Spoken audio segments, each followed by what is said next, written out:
Olá pessoal, sejam bem-vindos a mais um vídeo aqui do canal e hoje finalizando a nossa série sobre o Enem 2023. Eu tenho um curso com aulas teóricas, né, que eu passo para os meus alunos, que são 8 aulas. Na verdade são mais, né, porque depende da necessidade de cada aluno e as aulas sempre são personalizadas e focadas na prática. Mas independente disso, esse curso tem uma aula inaugural, que eu já postei aqui no canal, e tem uma aula final também, que são os preparativos para a prova, né? Então não é uma aula de conteúdo, é uma aula sobre como se preparar no dia da prova. Por isso que eu resolvi colocar essa aula aqui no YouTube, porque faltam 4 dias para a prova e eu não vou soltar mais vídeos agora nesse feriado. Talvez algum vídeo sobre outro assunto, mas não sobre o Enem. Esse aqui é para finalizar mesmo. E para quem for fazer a prova, fica aqui as dicas de como se preparar. Então vamos lá, olha aí. Eu estou chamando aqui de checklist da redação do Enem, porque eu vou trazer algumas dicas e vou trazer também o checklist, né, com coisas que você precisa conferir antes de passar a sua redação do rascunho para a folha de resposta. Ah, professor, mas eu não uso rascunho. Bom, se você não usa rascunho, você não vai ter uma nota tão boa assim no Enem.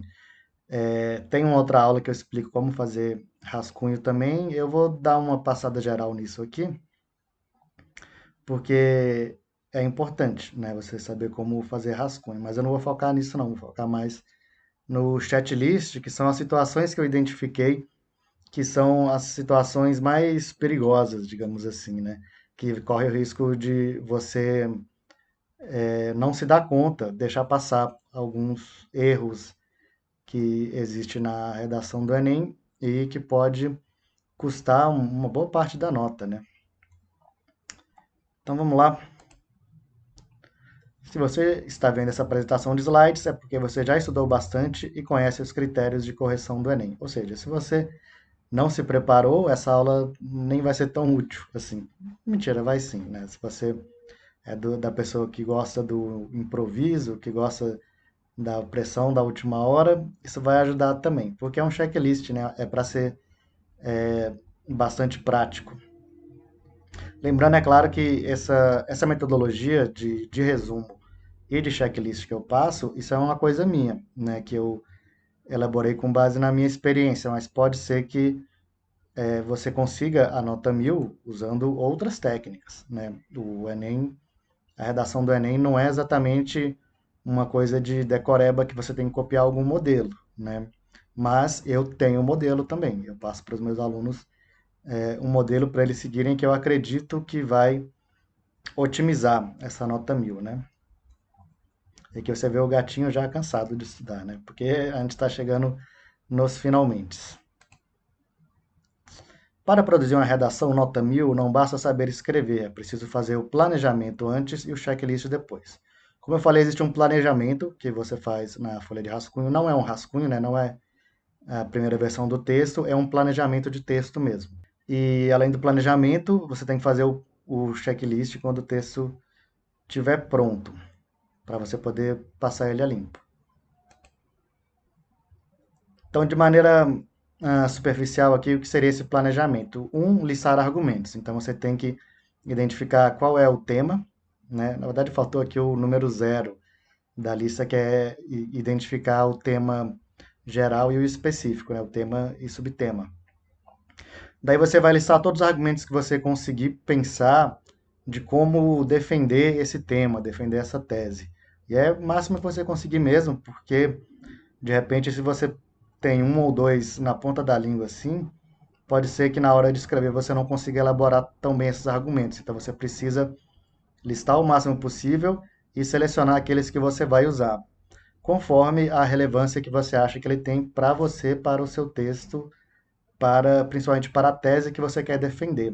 Na redação a gente pode até fazer uma hierarquia de assunto, né, que é aquele assunto geral que vem na frase temática, o tema, que é mais específico, daí a sua tese, que é mais específico ainda, daí o argumento principal, que são os dois argumentos que eu vou falar aqui, e por fim os argumentos secundários. Então uma coisa tem que estar contida dentro da outra.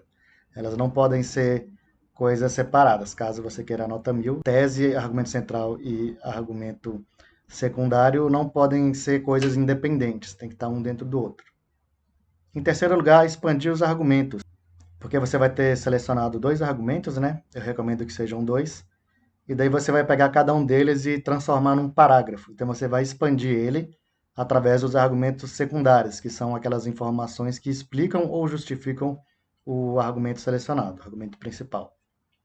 E por fim, elaborar a proposta de intervenção, porque uma vez que você levantou questões, você precisa propor uma forma de resolvê-las. Então, a proposta de intervenção é isso, não é uma coisa separada do argumento. Tem que ser alguma coisa que está dentro do argumento.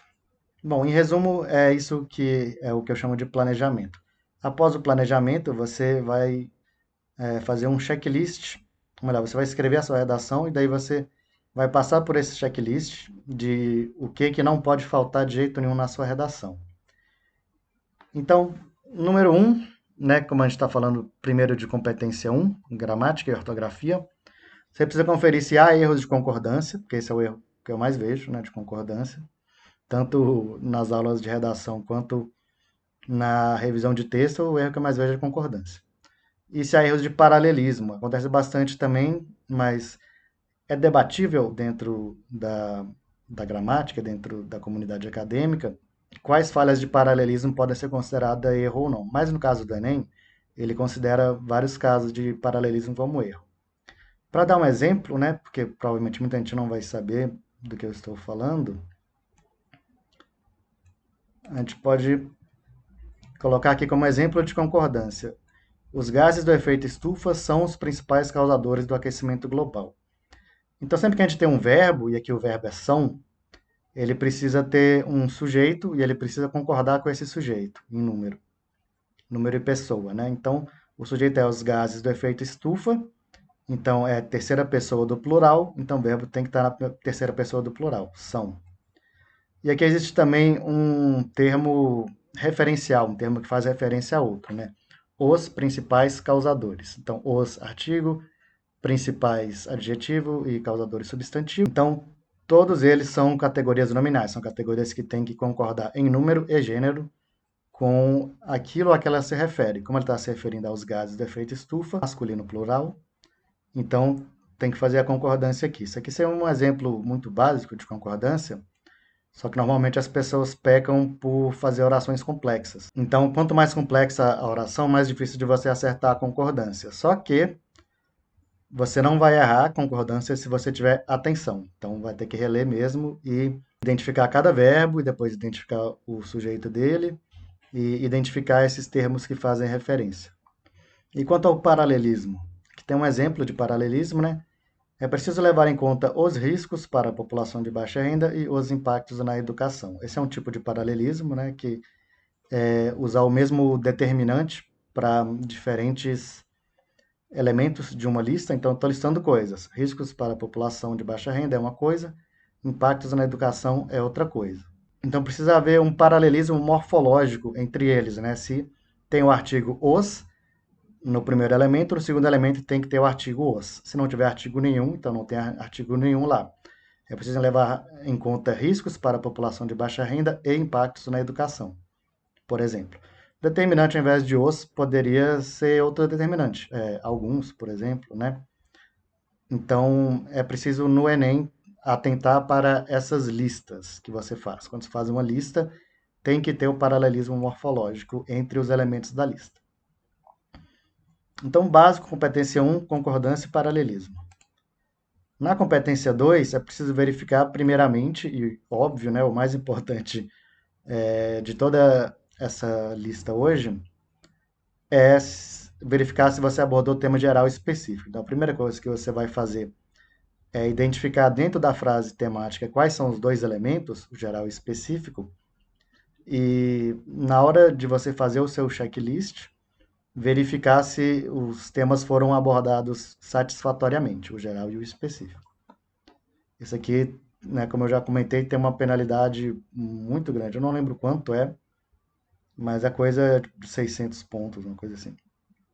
Se você errar nesse ponto especificamente. Os outros São detalhes que eu trouxe aqui mais para você, para a pessoa que já escreve bem, tentar conseguir a nota 1000. Em segundo lugar, eu trouxe alguma informação que não está nos textos motivadores. Essa é uma exigência do Enem, como eu falei no último vídeo, eu não concordo muito com ela, mas é uma exigência do Enem. Tem que ter alguma informação que não está nos textos motivadores. Então, essa informação vai aparecer ou como argumento principal ou como secundário, ou até mesmo pode aparecer na introdução e conclusão. Mas é necessário, é claro, que ela tenha relação com outras partes do texto, né, com outras informações.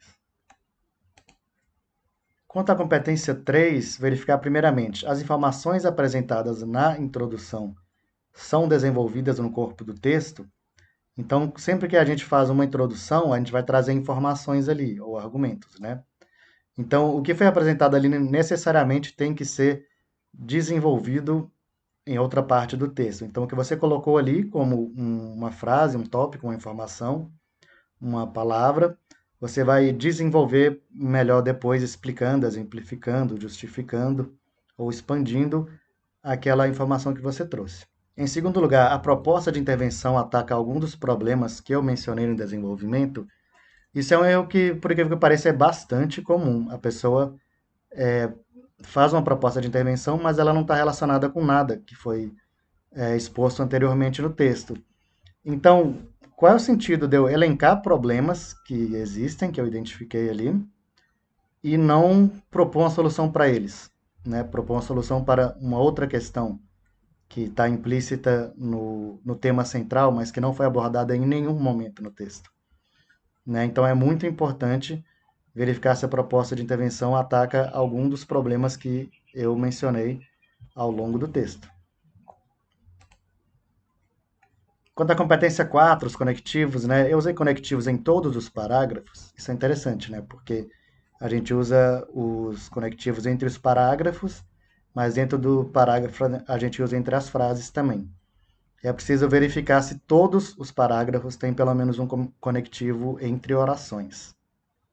Não vale conectivos entre palavras, não. Tipo, assados e grelhados. Então, esse aí não é considerado conectivo no Enem, porque tem que ser um conectivo entre orações. E muito importante também é eu introduzir pelo menos 2 parágrafos com conectivo. Essa é outra das exigências do Enem, que tenha parágrafos iniciados com conectivo, e aí você precisa de pelo menos 2. Obviamente que você não pode iniciar o primeiro parágrafo com conectivo. Isso é um erro de português, você iniciar o primeiro parágrafo com conectivo. Mas é preciso, no mínimo, 2 parágrafos com conectivo. Ah, meu texto só tem um parágrafo. Não, então ele tem uma penalidade na competência 4. Na verdade, ele tem penalidade em mais de uma competência. Você não pode, de jeito nenhum, fazer um texto que não tenha parágrafos. Continuando aqui sobre a proposta de intervenção, verificar se a proposta de intervenção possui os 5 elementos. Como eu disse, eu não vou entrar muito em teoria nessa aula, então é esperado que você, ao assistir essa aula, saiba quais são os 5 elementos e como identificar eles. Então é preciso contar mesmo, verificar se os 5 estão presentes na sua redação antes de entregar ela. Bom, e qual que é o checklist então que eu recomendo você fazer? Primeiramente, ver se tem alguma informação além dos textos motivadores. Segundo, verificar o grau de coerência entre introdução, desenvolvimento e conclusão. Então, você precisa ter ideias que se repetem, né, na introdução, desenvolvimento e conclusão, mas isso não quer dizer que o texto seja repetitivo, tem que ser ideias que se conectam. Então, na introdução, você apresenta uma ideia, no desenvolvimento, você elabora ela, com mais calma, digamos assim, né? Usando exemplos, explicações, definições, ilustração. E na conclusão, você vai retomar aquilo como parte da sua proposta de intervenção. Terceiro lugar, verificar se tem os conectivos, iniciando 2 parágrafos. Se não tiver, você enfia ali, né? Tem certas coisas que a gente vai fazer meio artificialmente mesmo. E, por último, verificar se tem os 5 elementos da proposta de intervenção. Isso é muito importante. Então, aqui a gente tem o checklist que eu chamo de ICCC. Informação, coerência, conectivos ou coesão e 5 elementos. E é isso. Boa prova. A gente se vê aí depois desse feriado. Me contem como foi a prova de vocês. E eu vou ficando por aqui. Fique ligado para mais vídeos do canal. Aqui em cima você vai ver as recomendações de vídeo. Não esqueça de se inscrever no canal, de curtir esse vídeo, de compartilhar para quem vai fazer a prova do Enem agora, de revisar depois, assistir o vídeo, fazer anotações para você se preparar. E não se esqueça de comentar aqui embaixo o que você achou do vídeo, né? E comentar a sua experiência aí com a prova do Enem. Como foi a sua experiência? Foi boa? Será que vai melhorar com esses vídeos aqui do canal? Eu espero que sim. Vamos ver se ano que vem eu trago algo mais consistente aqui no canal com as aulas teóricas e também com um pouco de prática. E vamos ficando por aqui. Eu sou o Pacífico e até a próxima.